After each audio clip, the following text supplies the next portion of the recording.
Hello, my name is Tara Bergener. I'm going to present our final project. My team member is Jonah West.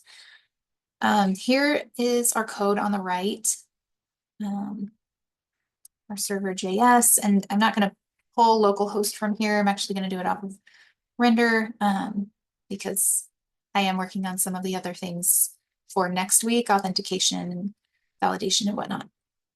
But I did want to show some of the code that we have. So we're going to start in our movies JS. This was my contribution to the project.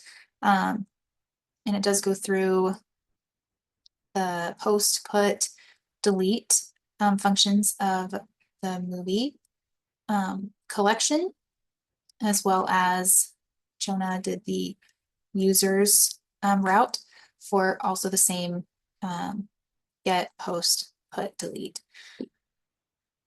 So then we can go to our controllers. Here in the movies controller.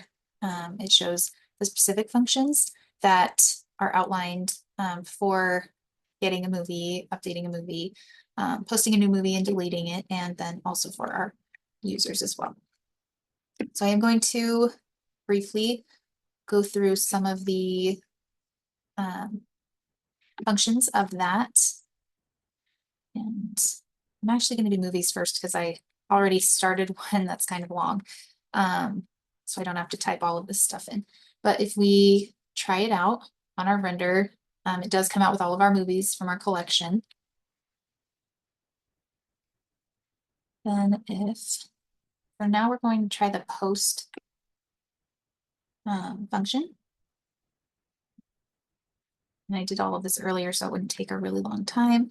So it did give us a 201, which is a good thing, which means it should have worked. So we will just test that out in our get function, and that did work. It did post the Lord of the Rings in here. And I have a string one that I'm going to use for my delete because I was testing it earlier as well and did not get rid of that. If I wanted to update one of these, we'll update the string one. Actually, we'll probably just update this one because I did put the wrong production company on purpose for this very reason.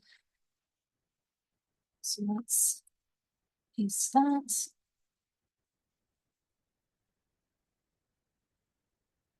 And we'll change the production company to not Walt Disney, but New Line Cinema. That also gave us a 200 code, which is a good thing. So we'll go back, execute, and see if it changed it for us. It did. New Line Cinema. Now, for our delete function, paste it.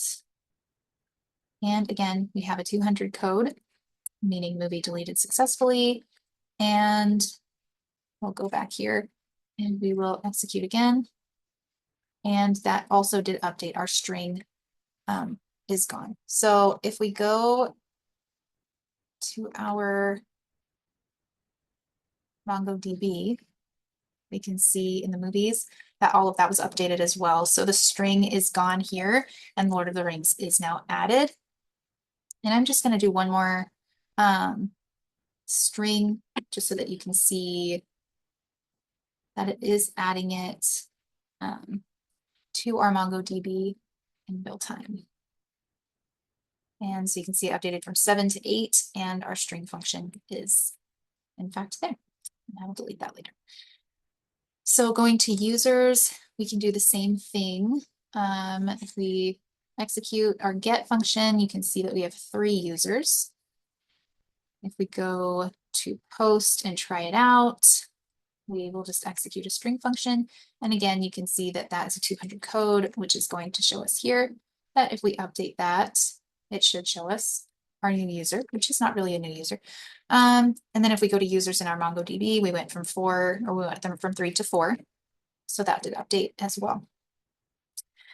Now we will just copy this information and we can update that for our users.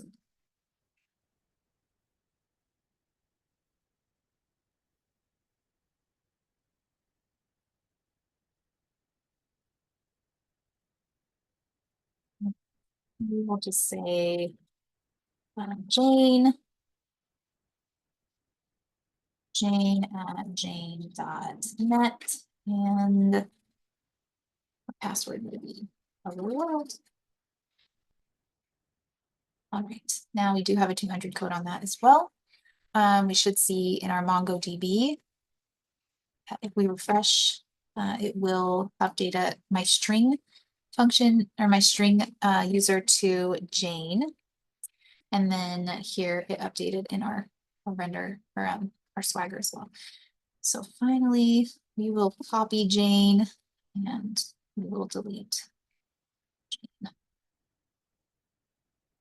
All right, we've got our 200 code and our message user deleted successfully. And if we go and update once more, oh, well, that's not what I meant to do. If we try it out and execute, Jane is no longer in our database. And here we are down to 3 instead of 4 once again.